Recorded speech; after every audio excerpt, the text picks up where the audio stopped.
graça. Porque assim, versículo 22, como todos morreram em Adão, assim também todos serão vivificados em Cristo. Aleluia. É muito interessante nós olharmos algumas palavras da Bíblia, porque alguém descompreende um pouco a situação. A gente pensa, inclusive, há uma confissão positiva nos nossos dias, né? Que tem levado uma multidão de gente, de pessoas a andarem por esse caminho. Por quê? Porque é liberalismo. Não tem que viver as Escrituras. E se o caminho é estreito e a porta é estreita, é justamente por isso. E se Jesus disse, aquele que vier após mim negue-se a si mesmo, é justamente por isso. É porque nós temos que ouvir o Evangelho e ele nos coloca no estreito. Ele nos coloca em estreitos. Mas esses estreitos é sempre para melhorar o nosso eu. Você pode analisar comigo, quando você estiver mais um pouco em casa, tranquilo, pode analisar o que eu estou lhe falando. As doutrinas do cristianismo nos traz benefícios e não malefícios. Ainda que ela confronte nós. E ainda que nós nos encontramos em situações, porque deixa eu lhe falar uma coisa nessa noite. A doutrina pega todos nós. Todos nós temos problemas, dificuldades. Todos nós temos. Às vezes a doutrina me aflige, às vezes ela aflige você. Às vezes ela aflige o irmão, às vezes ela aflige o outro. Porque é um ensinamento. E depende da circunstância que cada um de nós estamos vivendo.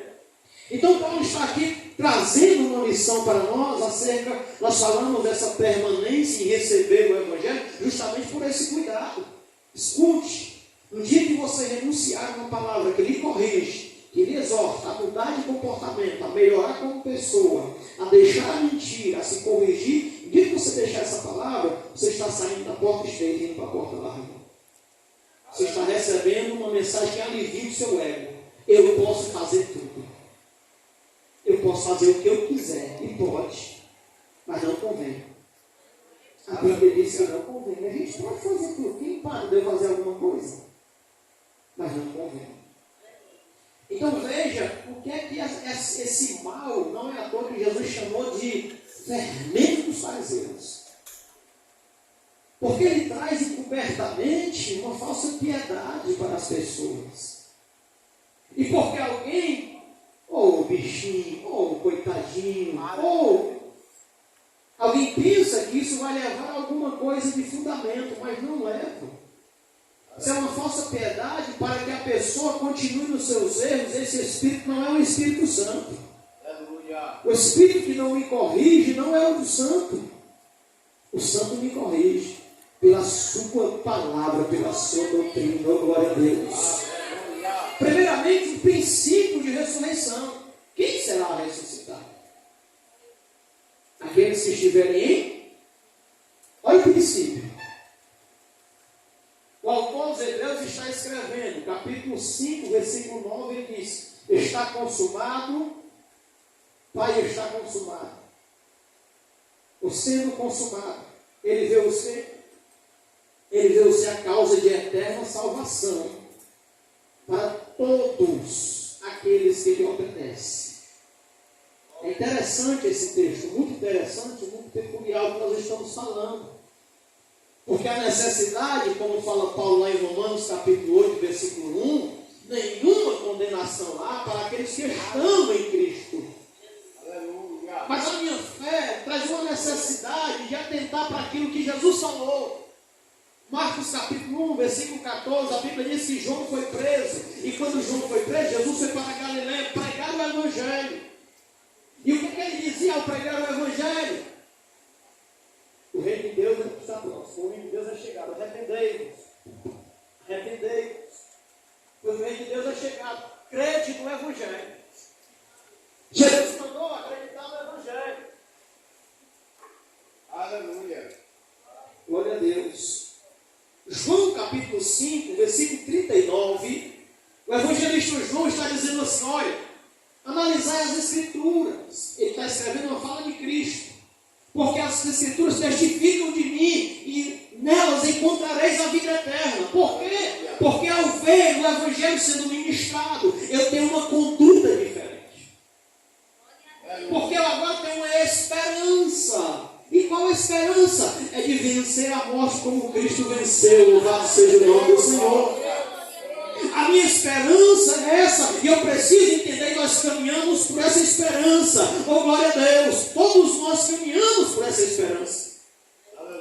E o que é que essa mensagem desses gnósticos, por exemplo, queriam fazer? Queriam arrancar essa esperança do coração daquele povo e dizer, não existe. Por que vocês estão santificando a vida de vocês? Por que vocês estão abrindo mão da vontade de vocês? Façam o que você quiser. Não existe ressurreição. Que pessoas estavam dizendo isso? Pessoas influentes. Você já parou para pensar? Você já parou para observar? E toda vida tem alguém muito influente que está lançando uma mensagem contrária ao Evangelho? Nas redes sociais, nas mídias, na TV, no rádio. Assim como também Deus levanta homens cheios do Espírito Santo, também o inimigo trabalha com pessoas influentes para justamente trazer um impacto sobre a sociedade.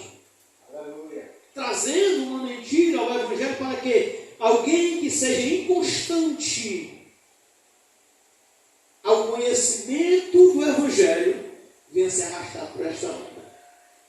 Aleluia. Paulo está pregando e está dizendo, olha, a morte veio, mas deixa eu lhe falar uma coisa. O que adiantaria nós termos essa vida aqui se ele não tivesse ressuscitado?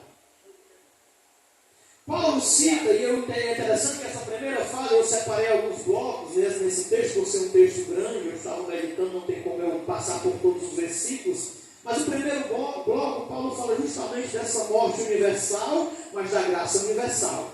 Então, esse texto eu vou encontrar do versículo 20 ao versículo 28. Paulo está justamente dando essa análise sobre essa questão dele ter até lutado por essa graça. Dele lutar para levar as pessoas aí, irmão, preste bem atenção. O apóstolo Paulo lutou com homens que ele considerava como bestas feras para anunciar o Evangelho e trazer as pessoas à salvação. Mas não é de qualquer jeito a salvação. A salvação é mediante a obediência em Cristo. Não é de qualquer forma. Não é de qualquer maneira. Né? Existe uma obediência, existem princípios a se cumprirem.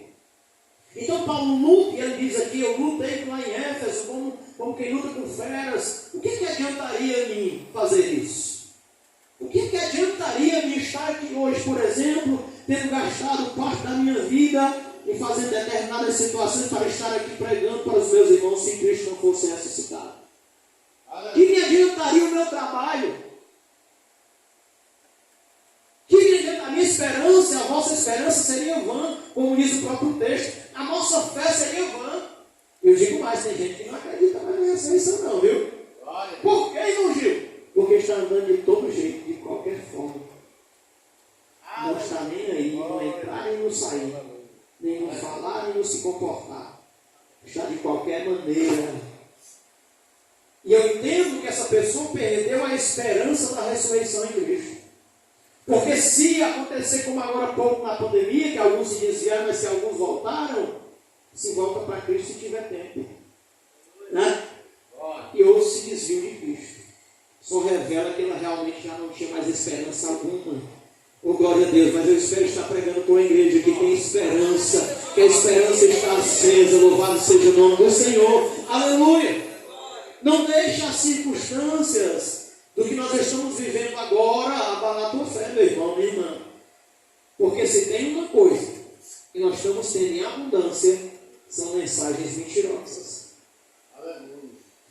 E eu estava fazendo uma análise agora do nosso país, esses dias. Eu estava pensando, meu Deus, o que é que vem para nós? O que é que vem para nós? Corrupção na área da política, corrupção em parte daqueles que se dizem igreja, falsos irmãos, mentirosos, ladrões, salteadores, tudo na igreja, roubando o povo. Nossas mensagens, tudo isso, irmãos, infiltrado no meio do povo de Deus. Né? nossos policiais, ninguém confia mais em ninguém. A sociedade em si caída moralmente, músicas imorais. Enfim, outras coisas que os irmãos sabem que só tem aumentado. A corrupção da carne, a corrupção moral, enfim, o que é que nós estamos vivendo? E agora, por último, nós temos agora um banho de sangue aqui no Brasil que está acontecendo. Muita gente bateu a caneta para isso, né? Muitas crianças sendo mortas. Os irmãos sabem que aqueles abortos que estão acontecendo ali, muita gente, né, operou para aquilo ali acontecesse. Infelizmente o Brasil está manchado por sangue inocente. Digo mais, não vai ficar assim. Escute, não vai ficar assim. O que está acontecendo agora é uma coisa horrível no nosso país. E vai vir coisa, vai. Nós tivemos agora esses dias uma igreja na Palpina, duas igrejas, uma católica e outra cristã. Na cristã eles entraram, fizeram um ritual com um gato em cima do púlpito, coitado do gatinho, cortaram a cabeça do bichinho, fizeram uma estrela, botaram as patinhas do bichinho cortada também.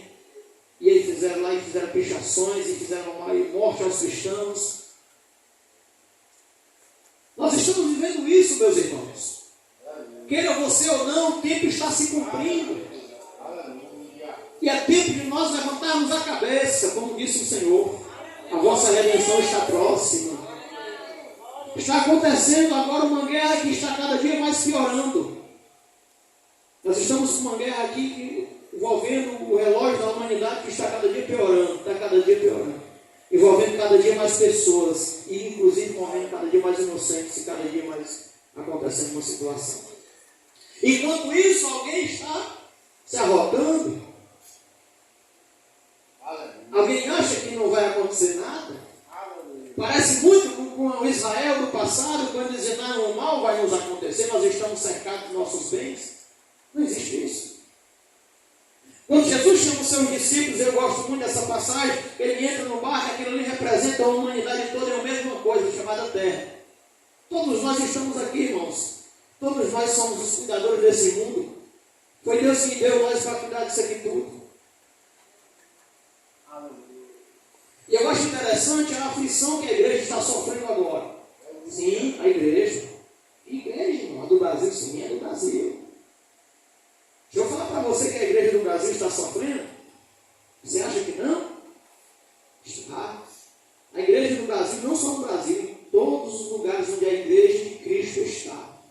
A igreja que faz parte do corpo de Cristo, ela é assolada, ela é perseguida, porque Cristo está na igreja, e todo aquele que faz parte da igreja é perseguido e assolado pela palavra de Deus. Então, por meio de mensagem, você acha que esse número de mensagem é para quê? É para desviar a igreja, é para fingir a igreja, é para trazer medo para a igreja. Em outros lugares, a perseguição contra o Evangelho está fisicamente, é verdade. Talvez você diga é pior. Será que é pior mesmo? Nas casas dos crentes, dificilmente conta-se que não tem 2 ou 3 filhos afastados, um cônjuge não está longe do caminho do Senhor. Das grandes maioria dos sancionados, vai lá, mas todos são crentes, afastados.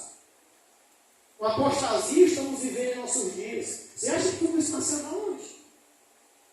São as falsas mensagens, os falsos mensageiros, essa mensagem que vem para trazer uma certa alegria, mas não traz transformação, não traz mudança de caráter, continua se praticando as mesmas coisas.